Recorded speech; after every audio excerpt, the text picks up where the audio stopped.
Good afternoon. This is Blue, your long-awaited commentator. 10 minutes late. Starting this exhibition race meant to complement the Mario Golf Toadstool Tour Any % Beginners Tournament.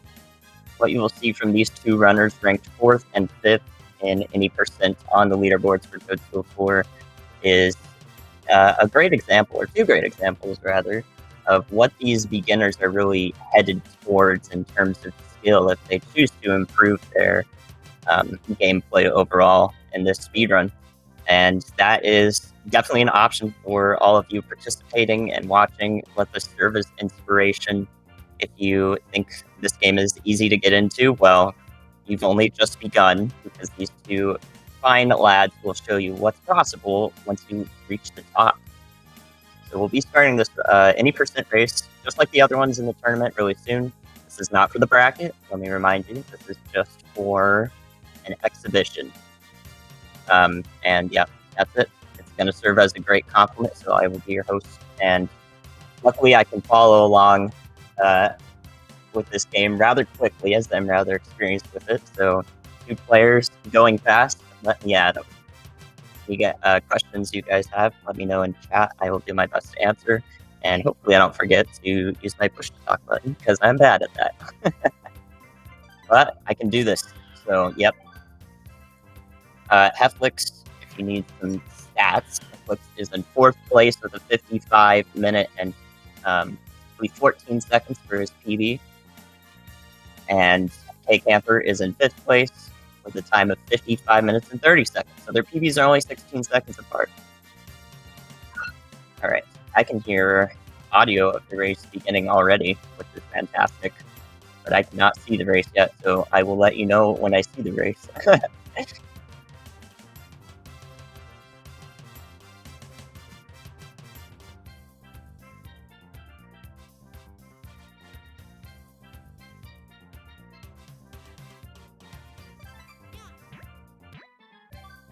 Alright, it looks like the race has begun now on video. I'm not sure if the audio is like 30 seconds behind. But I hope that is not the case. I will ask real quick. But in the meantime, you'll see these 2 players using different characters. Waluigi, the popular choice, but Birdo, a very close second. Look at that sync on the best drives. You love to see it. So yes, the character choice will remain different throughout. kcamper is comfortable using Birdo throughout all 6 courses, and Hef is definitely a Waluigi main.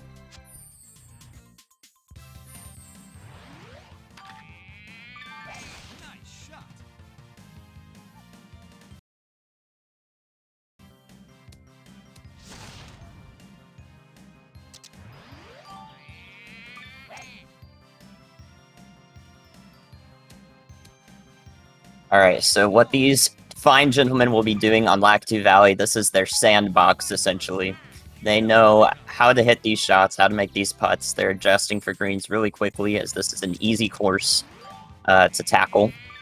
By the way, if the audio is delayed, I do apologize for that. Just keep in mind the video is what's most important, and it may be fixed. But otherwise, yes, so a key difference between these players and the usual in the beginners tournament is that a lot of the times they will be going for set routes on each hole of Lakitu. Hephlex is very keen on making these eagles and holes in one strats, which require double or quadruple frame perfect inputs in order to nail, in addition to no other inherent RNG from the environmental conditions. So most of the shots you'll see are premeditated. You can move the camera, pan it left or right for 27 frames exactly, which is about half a second, before you can press A to begin your shot. So a lot of the times you'll see the camera moving by the time the hole is already faded in with the star PowerPoint animation. Again, both runners are using the Japanese version of the game, which saves 2.5 minutes. Oh, that would be the answer. I have someone else's stream up. Okay. I'm really good at commentating. Alright, now I have got synced audio. Yeah, that was literally just me. All of you are smarter than me. Can you believe it? Okay. My audio is now good. I'm so happy. Okay. So, now that that's solved, we are on hole 6. Hephlex, I would say, is a runner to watch for his chaotic shot making. He is very much hit the shot as soon as possible.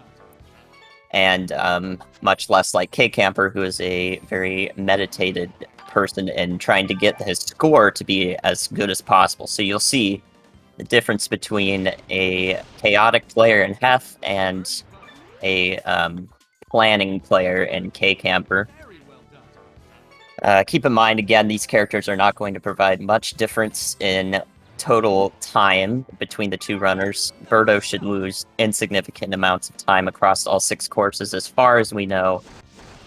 Waluigi just happens to have much more resources available due to the speedrun community prioritizing him for any percent in other categories. But nonetheless, that just means kcamper has made that much more of a name for himself in opting to use Birdo until Star Boo is unlocked. Both these runners are presumed to get Star Boo and use her for the last 2 courses in the game, which is pretty difficult to do.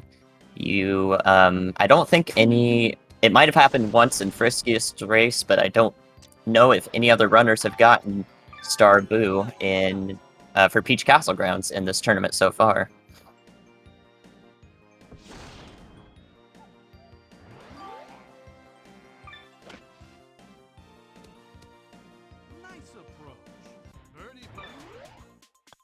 Alright, so Hephlex on the left here going for an Eagle strat setup on hole 10. We'll see if he nails it. He needs to hit a full power 3-iron here. Does so. Gets the 1-frame slice. That is an Eagle before you even see it. Oops, I'm watching the wrong stream, so I almost said that before. I almost said that after it happened. You know, if I were actually watching the right stream, I would have seen that 5 seconds and called it the moment that he hit those frames, but I'm very distracted, as you can imagine. So the winner is time.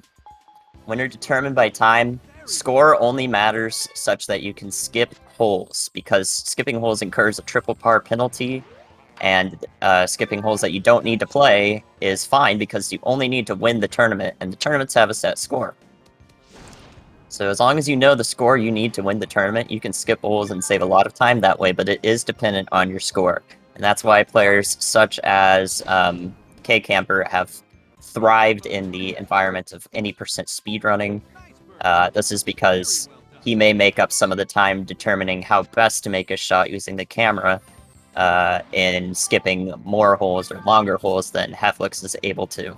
I believe kcamper gets a Birdo hole-in-one strat here on the right. Very nice. He's got his own strats for the character, so there it is. We've seen an Eagle from Hef on hole 10 using Waluigi strat, and a kcamper hole-in-one on hole 12 using a 3-iron Birdo strat. These are double frame perfect. Every single mark on the power meter is a frame, so it is very difficult to do as this game is in 60 frames per second. Meaning that every single input is down to 16.6 milliseconds, and that makes it tough. You've got the visual cue, you've got your muscle memory, but there's only so much you can do to really keep up with these strats. So Hephlex typically plays around an 8-minute Lakitu time, and I believe he will do exactly that given that extra bonus Eagle he's had.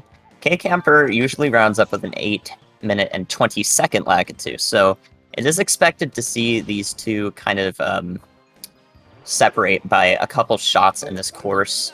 This matches their PBs almost perfectly for their Lakitu splits. Hephlex wanting to get a hole-in-one strat on 16, pretty easy to do with the 4-iron, as long as you're comfortable clubbing up exactly 4 times. Given Waluigi starts with the 8-iron. Very nice chip by kcamper as well for the birdie. Saving the birdie over Hef's par on that hole. You'll see both runners doing... you see Hef switching down to the putter to give up a hole. This is the fastest way to take a shot and move on. If you can switch the club rapidly, which is a trained tactic, not the easiest thing to do. kcamper, on the other hand, will only do so if the hole he is skipping is starting with a lower club, and he can more easily switch down to the putter instead of starting with the driver. The difference between the two to give up a hole is only about half a second optimally, so nothing too significant there. Hef starting really solidly with a nice 7:55 Lakitu time there. Yep, sub 8. That's going to be a great start for Hef. Exactly what he's looking for to win the showcase. Loving to see it. Kcamper again, getting that eagle, just barely rolling in there. Wow. My goodness. And this is ahead of Kcamper's PB, and I believe it's ahead of, or very close to Hef's PB's Lakitu. So these runners are on PB pace, if I do dare say so. And I definitely do. Alright, so some finesse here on Hef's side. Cheap one, adding a little bit of fade to straighten Waluigi's shot and squeeze out a couple extra yards. That's going to give him the best drive he wants, especially with the plus 1%. Unfortunately, he has a bad lie. You can see the dirt under the ball model in the bottom right corner by Toad. That's going to endanger his birdie chance here. And headed into Cheap Falls, we're looking for a double par 5 skip, but it's pretty hard to do, as you need to birdie every single hole that you play in this course in order to do that. Kcamper, pretty good at doing that. He likes to go for it. He prioritizes those hole skips. Hephlex already losing that double hole skip, but as I mentioned, he is the chaotic player, taking his shots as soon as he can, clubbing up a lot. You can see him just opting to use the 3-wood instead of the 4-wood there.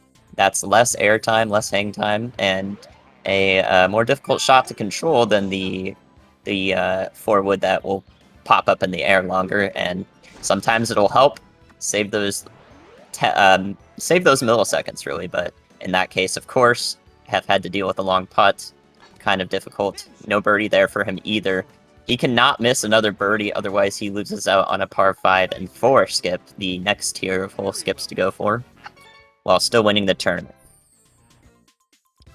Alright, so with that, 2 birdies down on Hef's side. That's going to give Kcamper about 8 seconds of game time, provided he can keep up this birdie count.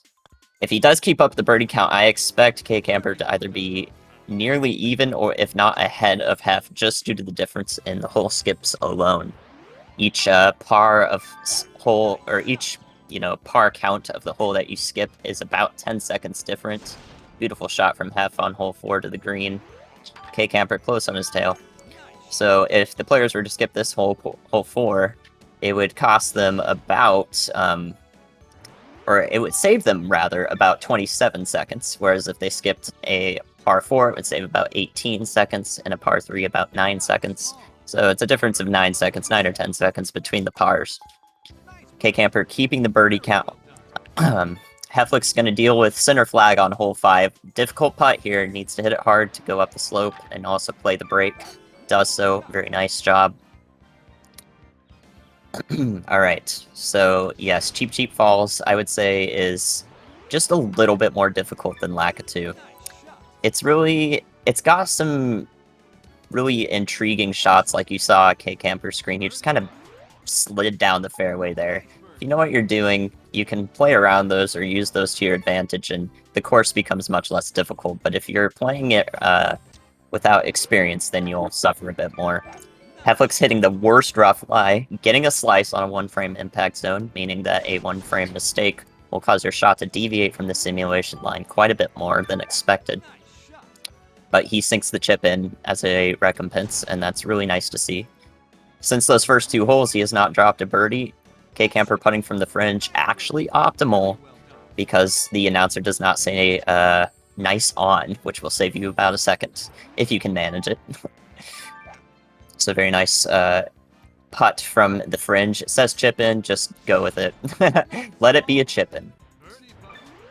Kcamper doing a nice job of respecting the putt, respecting the fringe rather as well. You need to add some power to your putt, as the fringe is a surface with more friction, so your putt will slow down much faster for a given amount of power.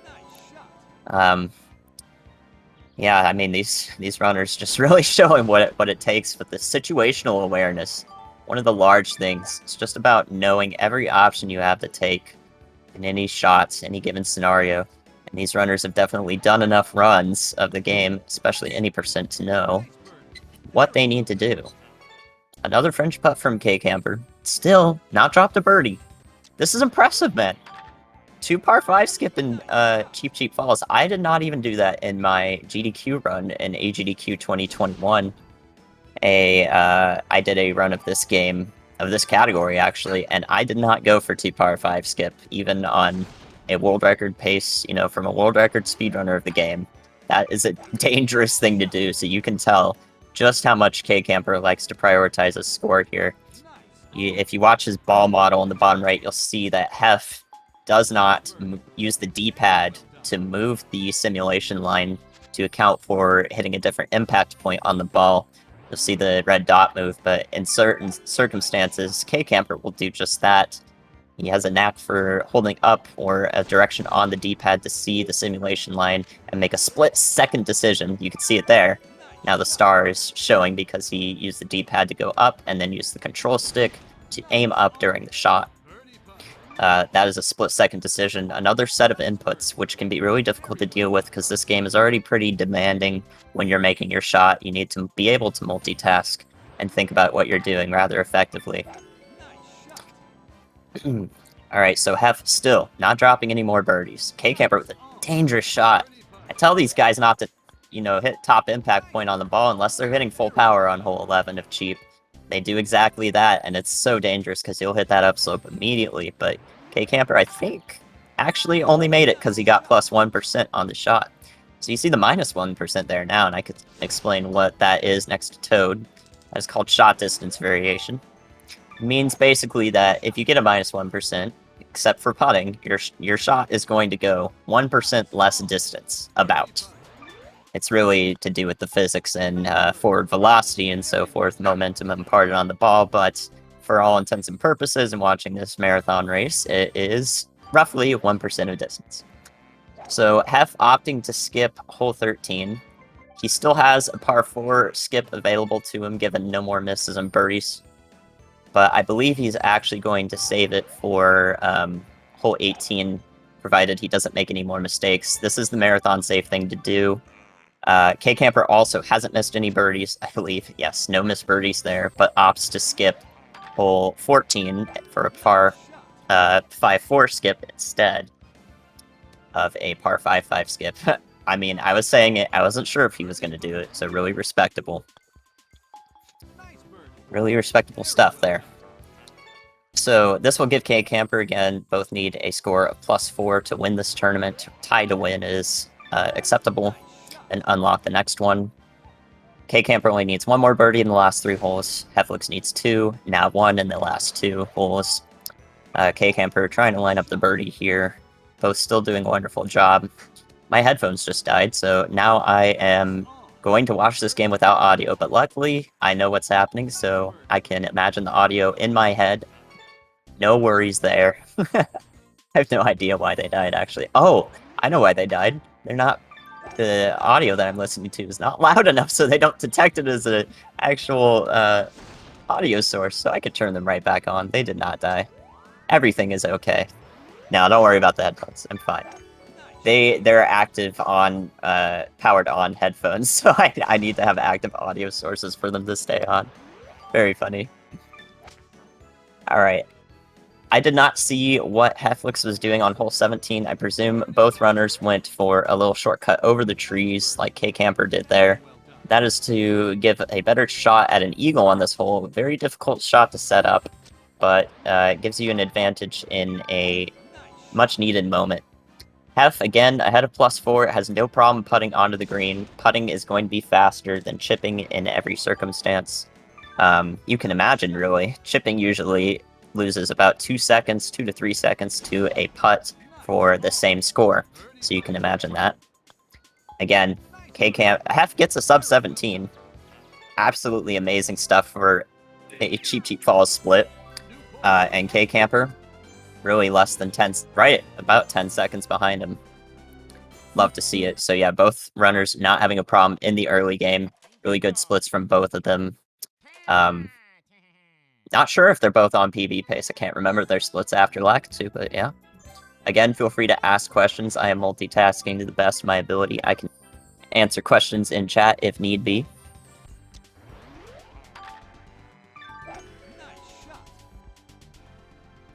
Alright, so Shifting Sands is the third course. The cutoff is +3.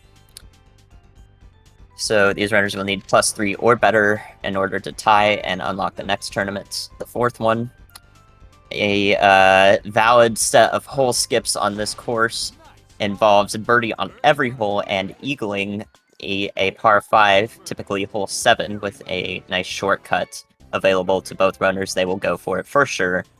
If they do that, they can skip both par 5s in, you know, whichever they choose. Neither runner skipped this hole, which is in the world records route. It is a minute difference, but skipping the longer par 5s is going to be a second or so difference over the shorter par 5s. No problem at all for a marathon run whatsoever. kcamper is 16 seconds ahead of PB. Hef is 18 back. Yeah, Hef, even with the strong lag to start of a sub 8-minute time, still 16 seconds back after Chief. That is how dynamic his and that's really how consistent his early game is expected to be in a top runner PB here. But his late game will get very much more dynamic, whereas kcamper will serve to maintain this sort of safer, score-prioritized gameplay through all 6 courses. By the way, the estimate for this, for those curious, is about... both runners have a PB of 55 minutes, so we expect them to finish in, you know, anything better than 58 minutes would be a really solid marathon time for these two. And given their strong starts, I expect none the less. Alright, so it looks like both runners have not dropped a birdie yet. Hole 3 can be pretty tricky on Shifting Sands, but it looks like both tackled the setup that the game gives you, which is trying to aim you into the rocks, the cliff face. Both runners know automatically muscle memory to just move left, club up, and get them a shot to the green for green in regulation and a birdie putt. So yeah, hole 5, pretty difficult. Both getting the center pin location on the green, a much more difficult pin location. You saw Hef struggle with it and get a par as a result. Hef opts for super backspin there, unfortunately hitting the rough. A fairway putt, though, does go in, massively overhit, so he needs to strike the pin directly on.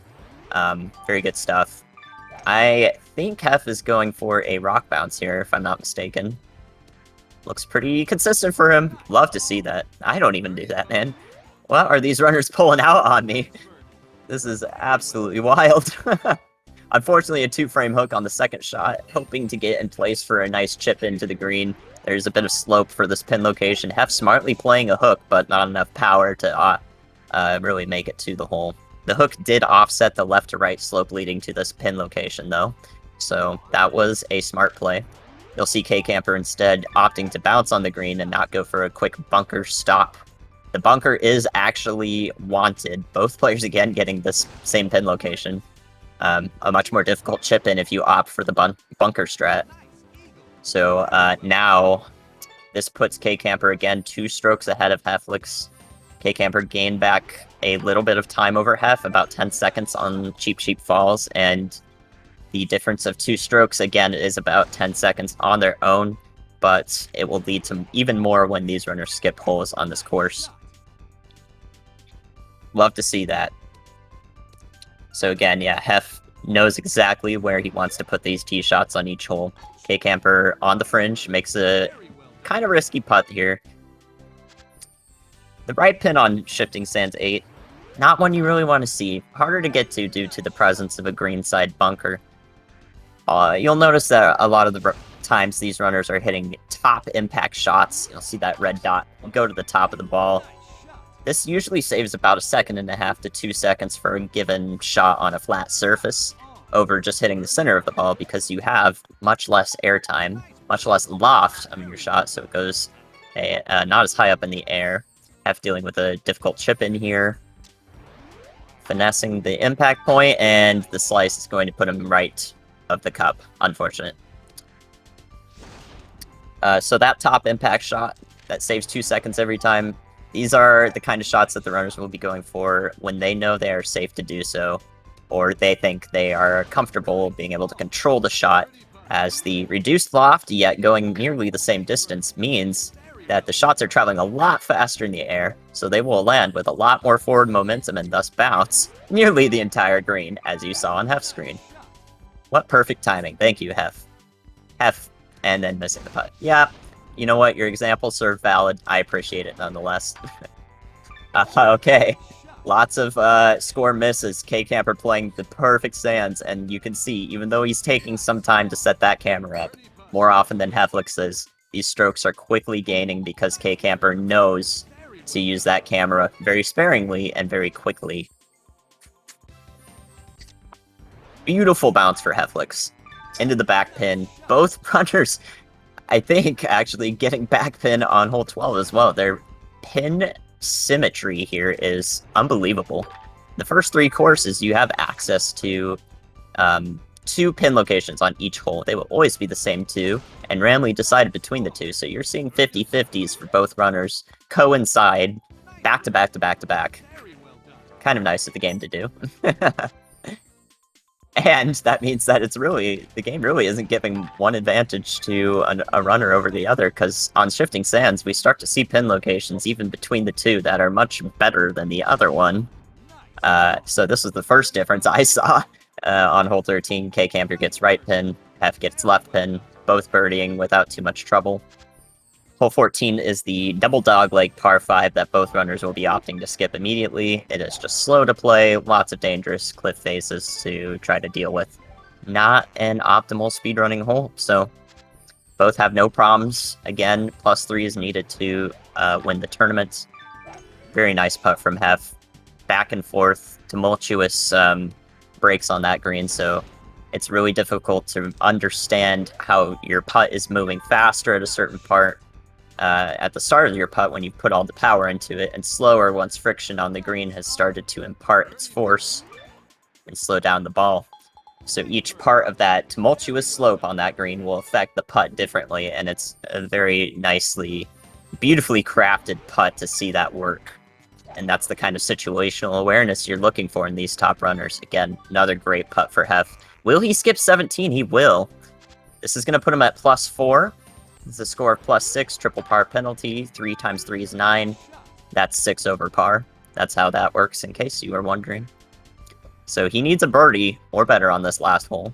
Luckily, comes up with a perfect tee shot. Stunning to see full power and +1%. He's going to have no problems getting to a under green in regulation chance for an eagle putt. However, he's just going to top the ball. He doesn't care where he's looking again, but if he did not hook that ball and got a little more carry, he actually may have reached the green with that shot without even looking. Really impressive stuff. K-Camper, on the other hand, hits 1 frame below full and -1%, so he has a much longer second shot to the green here. He is not going to top the ball because he needs a little bit of extra distance to try to give himself an eagle chance. He does not need it, though. I did not see which holes he actually skipped. I imagine it was 14 and 16. A par 5-4 skip, so he is going to have no issues, even though he could have gone for 14-18 skip, which is ridiculous in a marathon setting. You love to see that. Great stuff from both runners, tackling the first 3 courses in the game with no issue. Hephlex and K-Camper entering Blooper Bay, my least favorite course, the hardest course to speedrun, in my opinion. At least to optimize, that is. You have the fast fairways here, which are the darker, or the turquoise spots on the fairway. You'll see Hef's ball just spin off of that surface because it acts like 0 friction. Actually, it acts like negative friction, if I do say so. It's just going to make everything fly. It's a bouncy surface. So, Blooper Bay, +2 is the score needed to win. Both runners will be skipping hole 2, the disastrous par 5 in this course. Very not welcome amongst any level of speedrunner in this game. These runners know how to tackle the last hole in the course, which is hole 18. Hef, with the beautiful fast fairway play, actually birdies hole 1, whereas K-Camper parred it. Misses the putt on hole 3, though. 1 frame overhit, I imagine, for that putt. So that is what we were seeing. Anyways, the layout of this course with the non-star characters these guys are using It will allow for a par 5 and par 4 skip if perfect, no missed birdies. However, that, I don't know how many people have actually achieved that. I'm not sure if more than a few people have ever done a par 5 4 skip on Blooper, and the difficulty that you're seeing is the reason why. So, my headphones turning off again in due time. Thank you, headphones. Love it. Love to hear it. Love to not hear it, rather. What is wrong with these things? Dang it! Okay. So, alright. So, only a few runners. K-Camper is one of the runners to have skipped a par 5 and 4 in Blooper Bay. But as you can see, the greens are immediately giving him an issue securing these birdies. What we're looking for now is the birdie count on both runners to get to 50. 50 is the threshold for unlocking Star Boo, which is necessary, basically, for both of these runners to have a good late game in the last two courses. Keep in mind that this is a speedrun that is performed on a new game save file, so you only have access to the basis of the cast. Very great putt from Hephlex at 43 birdies, so 7 off. Gonna be a little bit difficult to do in Blooper Bay. Meanwhile, K-Camper already at 49 birdies. Yep, the score monster himself coming through, as we expected. Alright, so, forgot what I was talking about in Blooper Bay, but it's just pure chaos, isn't it? Like to see it. Okay, so, K-Camper unlocks Boo. There it is. Boo will be in K-Camper's list of assets to use. New game save file. That's what I was talking about. There we go. Means that a star character unlocked will be by far and away the most powerful character you have access to at any point in the game without doing the character matches, which are a lot of extra time spent that, it's not going to be worth the payoff. Never in your life. So once you get an unlockable character like Boo, the only characters that come with star form automatically are the unlockable characters, so Boo is one of those. And while Boo has a slightly slower putt animation than these two characters do, the extra distance is instrumental and more than offsets the time lost you'll find in animation difference. So that is what to look for here. Okay, so Hephlex again about a hole ahead still.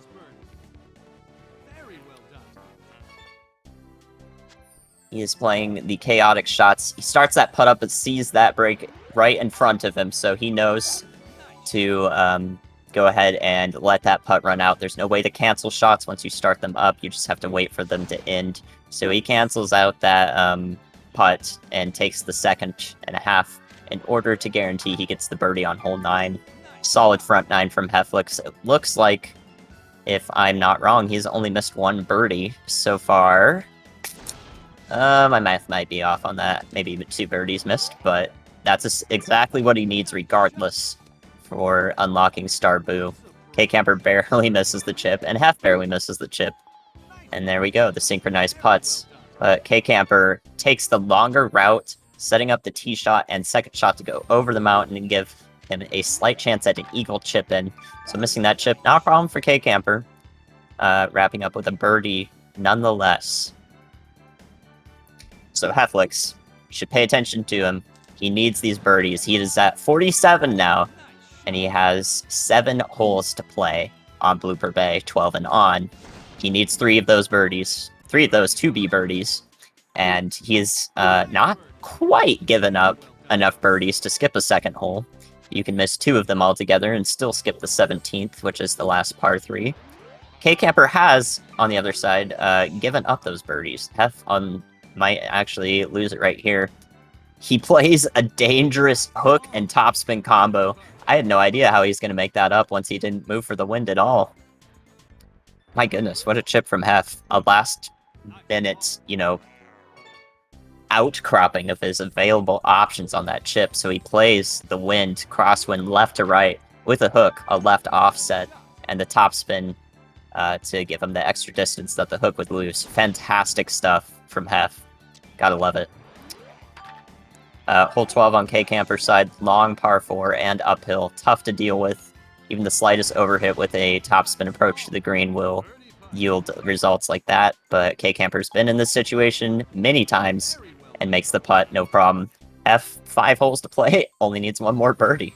He is juicing, as I say. He is going ham. Love to see Hephlex on a great run here, especially when given his chaotic playstyle. Sometimes the birdies don't, they don't line themselves up for the chaos, whereas they would for someone who plays the camera like kcamper, who just gets a Taz-like bounce out of that bunker. What am I even watching anymore? What in the world is going on? Unfortunately, he hits full power and a +1, so yeah, oh my goodness, almost sends him off the backside of the green. I don't think I've ever seen that happen before. And the chip is good. I mean, come on, man. These recoveries, this is definitely what you expect from top 5 speedrunners of this game, and they are not disappointing us whatsoever with an amazing showcase match. This is the point of this match, in case you are new here, just started watching. This is an exhibition match of our top players in Toadstool Tour, any percent, and overall. It is meant to show the difference between what it takes to be a top runner in the game and what the beginner tourney that is running alongside it for this category, really what the runners in the beginner tournament are aiming to do if they want to continue their career in Toadstool Tour speedrunning, which I encourage them to do. Thank you very much. I will support you. Take it from me. Okay, so Hef, back pin on blooper 16s, barely sticks the fringe in the rain. Tough setup here, nails the power, but not enough break on that rain putts. For rain, keep in mind, whoa, the chip and eagle. I didn't think that was going to work. The camera was lying to me. Okay, okay. kcamper trying to keep it respectful here. Neither of them able to skip hole 17, though. Actually, Hef missing out on a lot of birdies. Did he unlock Boo? I don't know if he got another birdie since hole 13. Should have topspun that chip. Oh, man. That hurts. Did he unlock Boo? I don't know. I can't remember his score, but he may be one short still. Yeah. So Hef, in a dangerous spot here? I'm kind of worried, actually. He needs to birdie hole 18, which not the easiest, but... Oh, man. This is so sad. You hate to see this, but the -5 still not enough to keep him from the fairway, and a good lie on the shot that's most important, thankfully. He's gonna play the 3-wood. I don't agree with this. Oh, Hephlex, you are making me sit uncomfy in my seat, but that bounce is gonna do you nicely, and the birdie is gonna happen. Good job. Good job, sir. Salute. Star Teresa in a clutch moment unlocked for our other competitor. Meanwhile, kcamper more than 5 birdies ahead of him, if I had to guess. Been bringing up the back 9 very nicely here, with an eagle on hole 15 nonetheless. So yep, +2 needed to win the tournament. kcamper not worrying at all. Hef not worrying at all. Only needed the birdie, really. Unorthodox location for kcamper's third shot. The hook is going to reduce carry a bit here. 1-frame hook, but still a decent bounce to finish off this course. kcamper now behind his PB. I should have mentioned that kcamper's PB had a mediocre early game, but the most stunning late game you can imagine. In fact, it has better hole skips than the world record does in any percent. This man skipped literally every best hole possible until Bowser Badlands. Kind of cracked, if you ask me. So that's why I keep highlighting his difference in play style, going for the score first. So remember, Waluigi, non-star, drive of 209 yards. Star Teresa here, aka Boo, 253 yards. Yeah, that's going to be crucial to getting the scores you want to see on this course and skipping the right holes. Hef dealing with a unconventional location behind this tree, didn't hit his tee shot hard enough to get out of there, or probably had a mishit that impacted his total carry. kcamper going to chip in a birdie on 1 and tie up Hef's score, now less than a hole apart due to Hef's par on hole 2. Hef gets the best pin location on 3, in these last 3 courses of the game, and unlike the first 2, you now have access to 3 different pin locations. They will always be the same 3, randomly decided between those 3. So you're looking at 33% chance for each pin, and there are some tough ones in the mix now, for sure. Okay, so Hef dangerously dancing with his impact point here, but is going to nail this patch of fast fairway. Exactly what he was looking for. Doesn't touch the pipe and sets himself up for a really difficult eagle opportunity on Peach 4. One of the worst par 5s in the game. And you can see this camera angle on Hef's screen. That indicates he's on the green. He has one of the front 2 pins. He is happy. Kcamper almost nails that really difficult putt. This eagle is going to do wonders for Hef's lead, though. Kcamper, rain on hole 4. You absolutely hate to see it. He is going to play the super backspin to get a greater bounce off this fast fairway patch if he could reach it, but he can't, and dances into the bunker instead, eliminating any possibility of an eagle. Oh man, Hephlex really looking to secure the bag here. Gonna have to play a hook to offset the wind here. Just gets the 1 hop. That is a scary chip. He is playing chips that are quite scary. I don't know if he's intending to do 1 hops, but, you know, they're within the realm of possibility, so it's working out for him.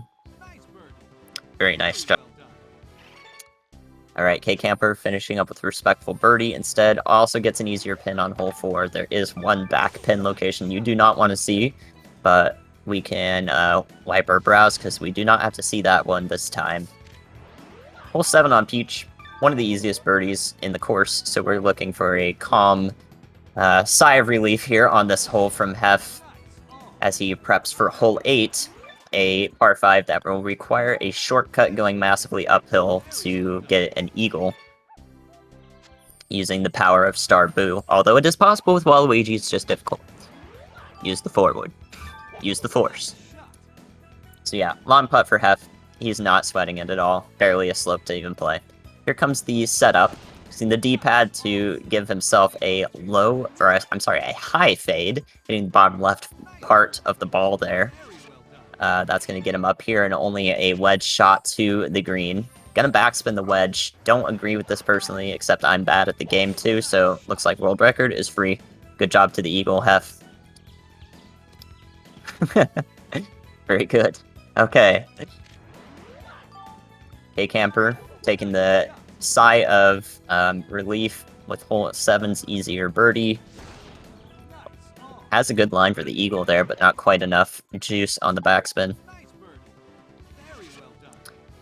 From hole 9 onward, things are really going to ramp up in Peach Castle grounds, though. There's a few sticklers on the front 9, but the back 9 is really where we may see some scary gameplay. Not to mention this 3-frame slice from Kcamper to hopefully get himself enough loft over that cliff. He was worried about a slight amount of tailwind on his shot, and just misses the albatross chip. You would have loved to see it. But the slice does not cremate him, and he gets the eagle as well. Hef's birdie count, or Hef's score rather, is just, I mean, it's not even a birdie count. He's better than birdie golf, dang it. He is on fire, and Kcamper only 1 stroke behind him. As it stands, Hef can afford to miss a stroke somewhere, including par 5 eagles, and skip a par 5 and 4 on the course. However, that is, of course, very dangerous, and you need to be perfect from this point with Hef's score, besides missing 1 birdie, or the eagle on hole 12, depending on which holes he decides to skip. He does not have access to a double par 5 skip. He would need 2 more strokes right now, or actually 1 more stroke, and the eagle... Actually, no, he'd need 2 more strokes. My goodness, I am not doing it today, am I? Oh, frick. Math is hard, gamers. It's hard to multitask, and math is something you need to multitask in this game. Kcamper just short of that flower patch, but is going to have a relatively easier shot for birdie on 10. This is because he did not use a top impact shot for the tee shot. You have such little room to move now with these tee shots. A 1-frame mistake with the glass cannon of Star Boo, less control, more distance, is really gonna, it could set up your whole course. Hef just barely missing the chip in there, I have to imagine. It was due to almost a hole-in-one on Kcamper's side, and he got pretty nervous seeing that happen, yeah. I would be too. Uh-oh. Competition. But he's a solid 2 holes ahead now instead of the 1 he was earlier. Peach Castle Ground's going stunningly for Hephlex, who skipped hole 12 and is going to play, unfortunately, a very bad tee shot on 14. He's gonna, oh my goodness, what? He's gonna opt to play this blue pipe. Needs to hit the sweet spot though, even so. Oh man, that is just joy, isn't it? kcamper instead going to play the long par 5, hole 12. He's on the green. This is what this camera angle means on the Japanese version. Hef just barely misses the chip, and kcamper just barely misses the albatross. Yet again. What? Now kcamper has access to a par 5 4-skip. He has held together the birdie count since the first few holes, and the eagle on par 4. Eagle miss, rather. Hef on the left side of hole 15, kind of weird. Mushrooms everywhere. He's going to play a driver straight into the mushroom. And kcamper is going to play a 3-wood for the pipe. I have no idea why, but you know what? Well, you know what? You don't know what. It's there, and he's okay. So, that's what you see. You do see it, and you do experience it on your screens. Hef not going to skip another hole now with that bogey, unfortunately. But he's still safe, as +1 is needed to win this tournament, so he's got room to move. kcamper makes the birdie on 13, keeping this hole skip pace alive. He has not skipped a hole yet. That is why he's 2 holes behind, is because Hef skipped hole 12. So, technically, kcamper is only 1 hole behind, and still has the option to skip 2, unlike Hef. Hef's front 9 was absolutely gorgeous. Hef's back 9 struggling a little bit compared to that, but you need perfection to really get these hole skips in the late game. And that is what we are seeing with kcamper, taking a second here and there to set up the camera, making sure to get these birdies because he wants the hole skip. He wants to be able to catch back up to Hef. They're keeping it so close. Even though it looks like they're apart right now, they are so close. Alright, kcamper can't afford a frame mistake on the sweet spot here. Opting to play it safe, actually. No power shot on the tee shot. This is to avoid hitting mushrooms in a more dynamic scenario, like the momentum that a tee shot has. So you'll see kcamper, I don't know. I think he's probably going to opt to play 16. He is safe to par both this hole and 16 and skip 17, 18. So I imagine that's what kcamper is going to do. So Hef is finishing up this. kcamper gets a 1-hop birdie. Like to see it. Hef plays a safe super backspin. Doesn't really care where he is, but would like the eagle. Not enough break played on the putt, unfortunately. I mean, I was almost wrong, but... Oh, it appears, what is kcamper doing, actually? Oh, he is gonna do it. Well, you know kcamper. This is an exhibition match, after all. Props to you. Needs to birdie this, unfortunately. A chip. But he's got something here. +5, full bottom. Ugh. And sinks it in. So that's hole 18 skip for kcamper, who is less than, I'd say, 25 seconds behind Hef. With this hole 18 skip, barely getting the par 5 and 4 skip. Why would you skip par 5 and 4 in Peaches after not skipping par 5s and cheap? I guess he's feeling himself. Let's go. He is feeling his gameplay right now. Good grief. Alright. So... this Bowser Badlands will determine everything. Hef just missing the chip on the right side on hole 1, and kcamper about to start it up. Alright, both runners should be going for a boardwalk tee shot strategy on hole 2 of Badlands, if I recall. So we'll see him pan left here. There it is. Play the top left shot. Needs a slice. Not full top left here, probably in the water. Yeah, that's going to roll in there. But he hit that rough patch there, so what that means for Hef is he's basically just giving up a stroke. It's not that much slower besides the stroke give up, which is not what he wants, of course, but it's not disaster. It is just a minor inconvenience. He is opting not to putt this, taking a lot of time to set up the chip. And not getting it anyways. You know, when you see this happen, you have to question... was it worth it to spend all that time setting up just to miss? And this is one of the things that the beginner runners of Toadstool Tour, any percent, may find themselves wondering eventually. Should I play fast, or should I pull a kcamper and play methodically? Well, you can play fast and methodical. there's nothing stopping you. You just have to learn one way or the other first. I wouldn't recommend both at once. You'll get your brain twisted. This game is not easy to optimize for sure.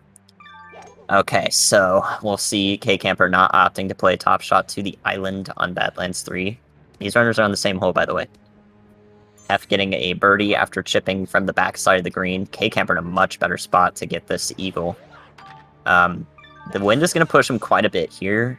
-1, also a little haphazard with this rock. Just barely scrapes the side of it. But could still chip in the eagle here. Gonna be tough. I don't think that goes. Yeah, not quite. Nice birdie from Hef on hole 4. Difficult par 5. I'm sorry, we should have been using Hef's audio this whole time. He is ahead, after all. Nice commentary. Alright, now we are listening to Hephlex. Let him star the show, too.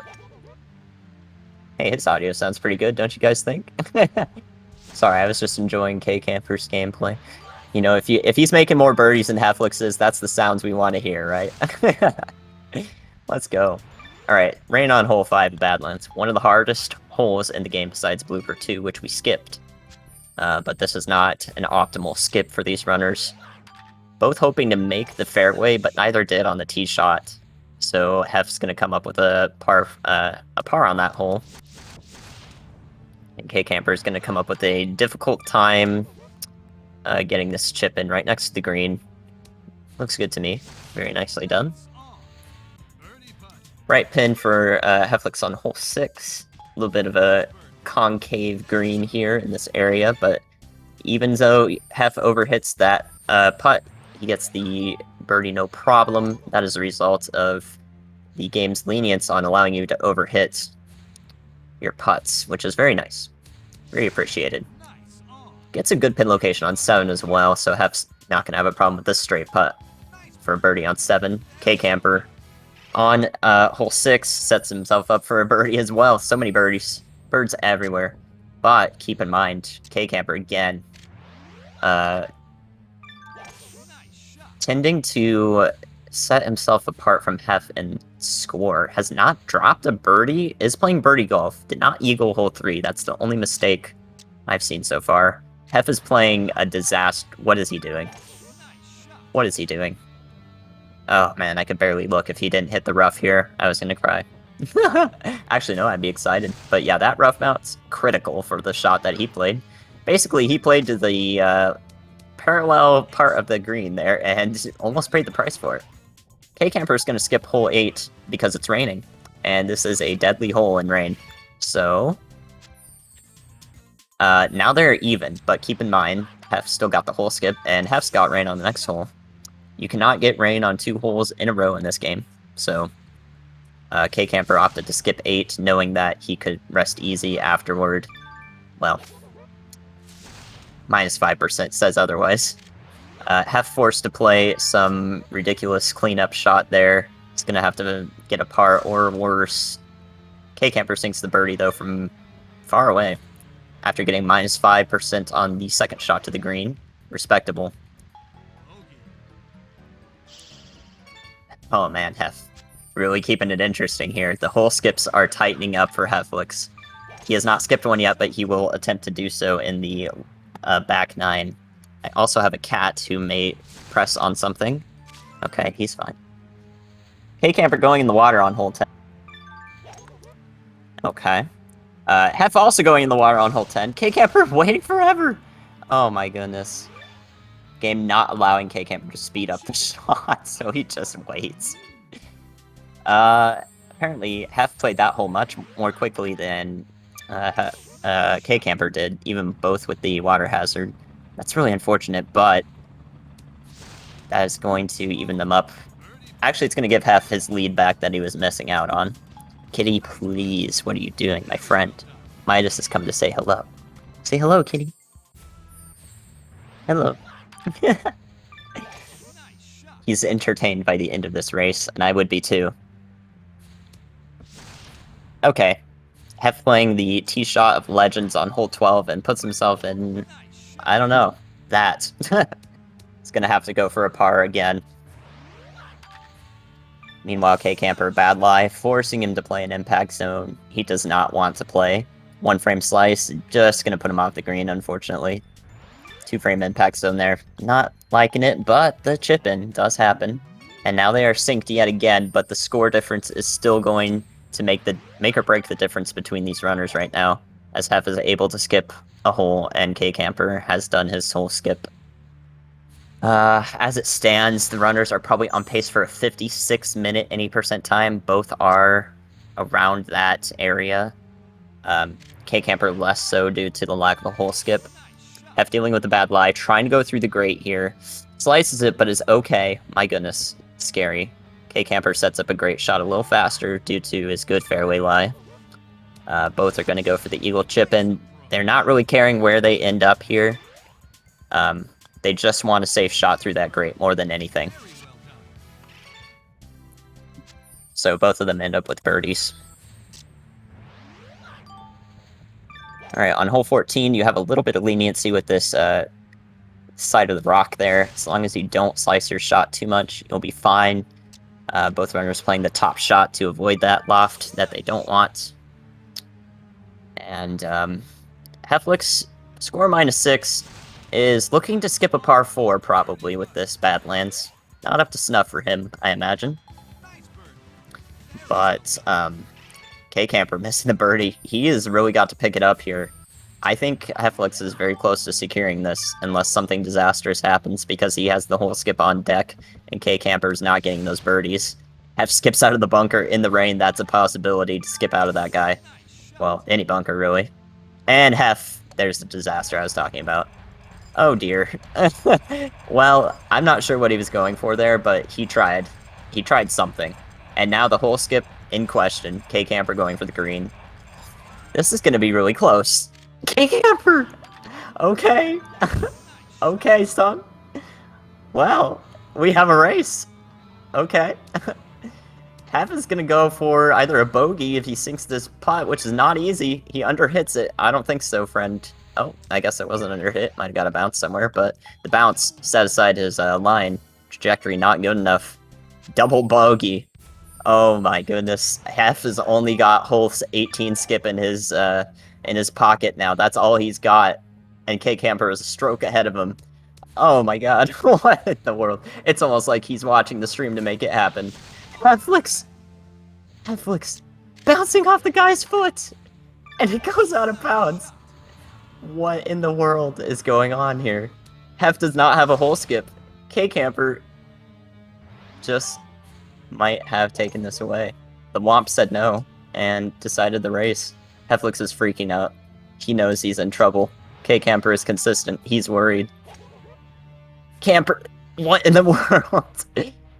In the heath? No, in the rough. I don't know if he can make it. He's gonna go for a scary shot because he's barely clearing that rock. What is happening? Hef's still on 16 though. This is looking grim. This is looking grim. I don't think Hef can bring this back, honestly. kcamper would have to go out of bounds on 18 and restart. Given he parred 17, he only needs even score to win. And he's gonna go for the driver on 18, of course. And that's gonna keep him in bounds. Wow. That's freaking what a show, dude.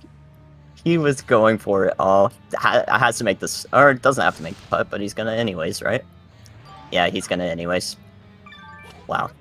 I don't know what just happened there, but Hef, my friend, you hate to see it. GG's to kcamper. The winner, who I will remember to select as the winner. Very good. Good job, kcamper. Showing the consistency, using the camera, staying just ahead of Hef, and in the most critical moments, finds himself with the consistency needed to win. And Hephlex choked away that ending so badly, losing, you know, well over a minute there. Comes up 30 seconds behind kcamper, and he knows it. He knows it. Good job to both runners. What a stunning finish.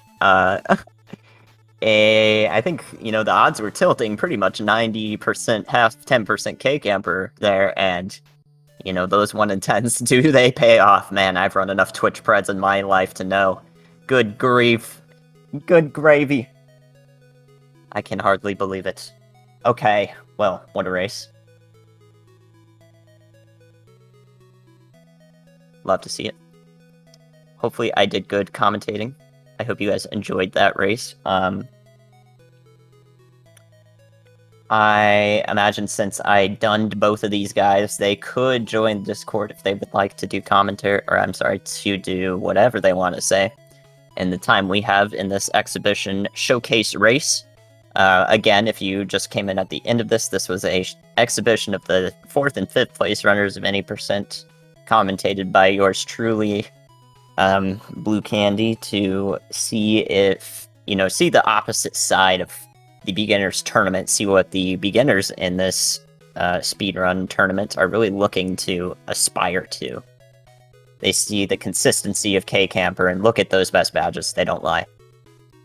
Hello, Hephlex joining me now. What the heck is camper? You beat me. Actually, I mean, you would have won had you not threw up, if I say it nicely.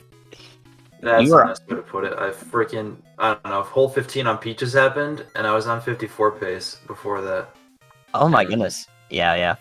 Yeah, because I would if that didn't happen, I would have been like -2, and then Bowser I can gold or whatever. But everything went to shit. So it's very possible that you lost upwards of 90 seconds at the end of Badlands there, with the lack of the hole skip and all of the out of bounds. So you could have played that 55, and yeah, like you said, Peach 15. Yeah, that's all you needed to escape that, or really trounce that last minute barrier there. I lost 90 seconds on PB, so I don't know how much I lost in terms of like my potential, Even more than I thought then. Good grief. If you look at it was legitimately awful. I bogeyed twice, I went out of bounds. I don't know. And that's the only course I practice really all day is Bowser. It just doesn't Of course. Of course. That's why I say don't practice this game. Got him. Yeah. If it weren't for the man's foot, as they're saying. I'm gonna invite Camper manually. I don't know if he knows. Do so. Yeah. Do so. So the difference is 32 seconds. I don't know if you're seeing it. kcamper remained solid throughout, like you imagined he would. He had some trouble in Blooper and some in Badlands as well. He actually he had like a 20-second water hazard on hole 10. He just kind of fell and couldn't speed it up. It was just falling. I don't even remember that. I'm looking at the chat right now. I hear the man's foot. I'm like, oh my god, how'd that even happen? Yeah, so that's a weird inconsistency with the physics there. Just converts all that momentum, and if you're just sticking to the ground, it converts all that momentum into just straight up like...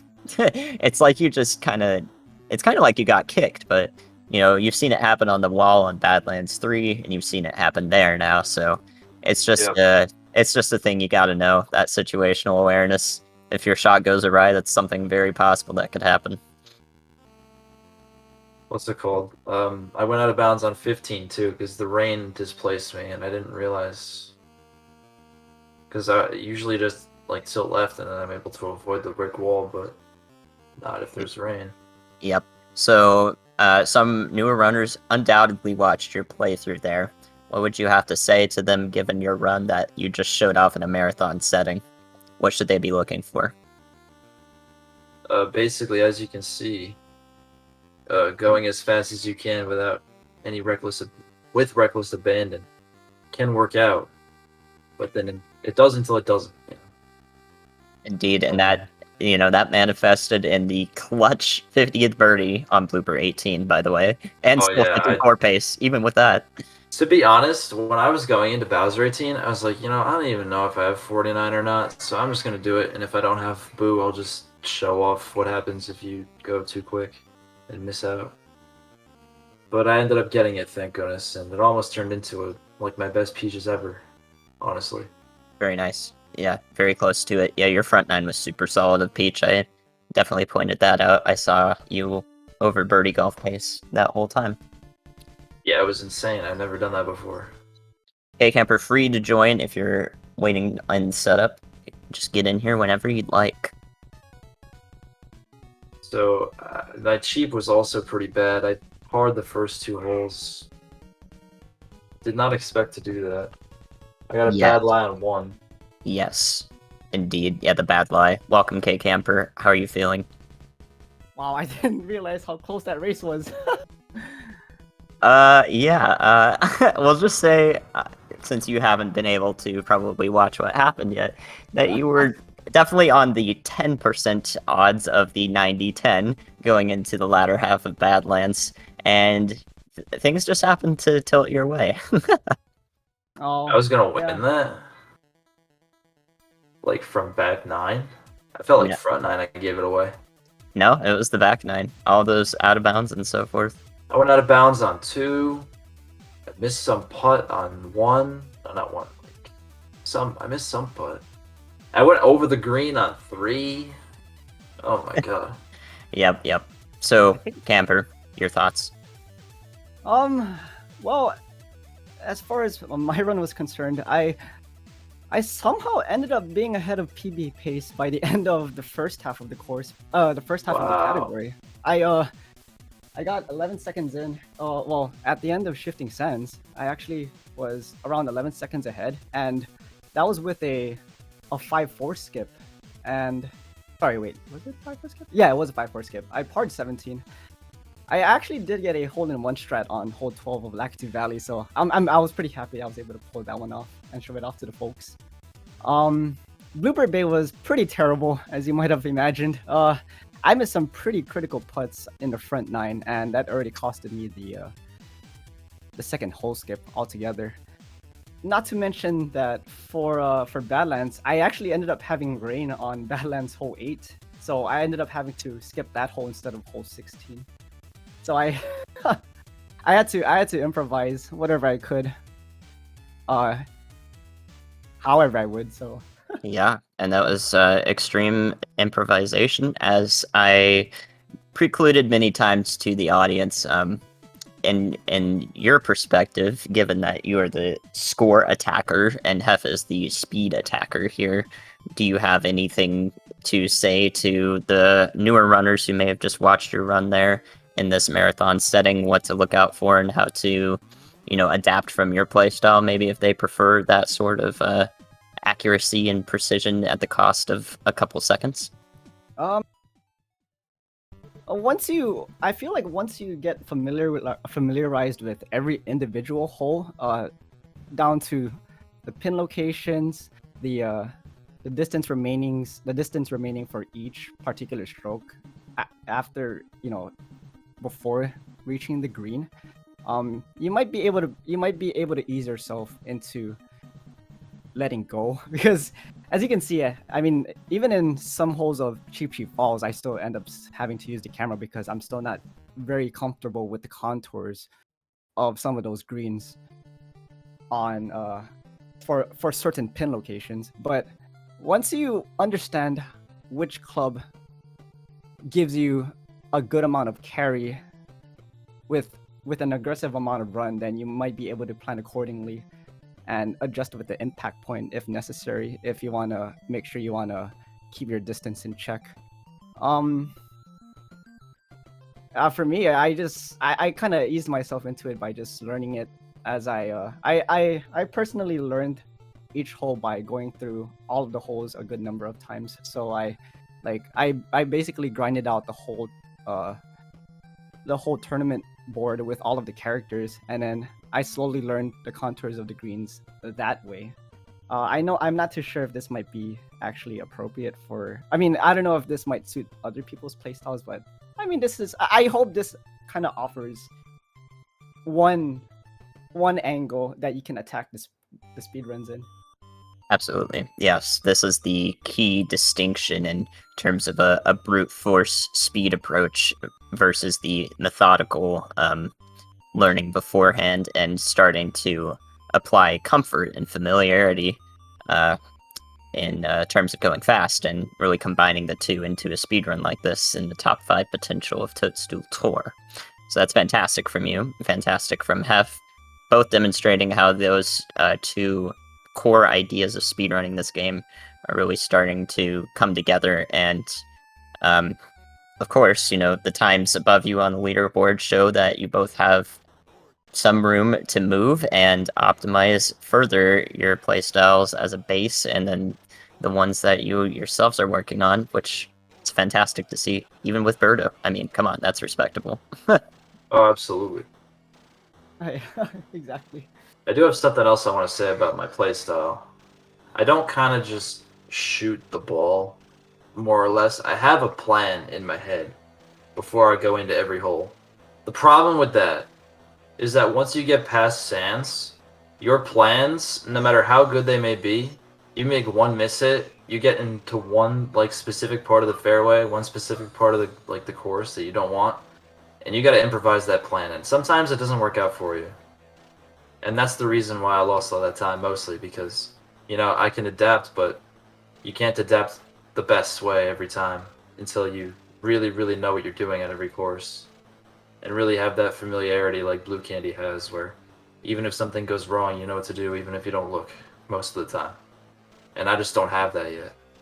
Yeah, with the way the sorry to interrupt. Yeah, but with the way No, the I hazards wasn't. are no. With the way the some of the new hazards are introduced into the latter half of the category, some of the shots that you normally would plan going, let's say if you were to have a landing point a specific amount of distance right before taking into account the amount of run that would take after, would probably be mitigated. I mean, it would probably moot, because sometimes there's usually a fast fairway placed in front of the green, so you really have to really understand how the physics of the fast fairway work, and even reduce the amount of carry should you plan to still continue that that plan of attack going to each stroke to the green.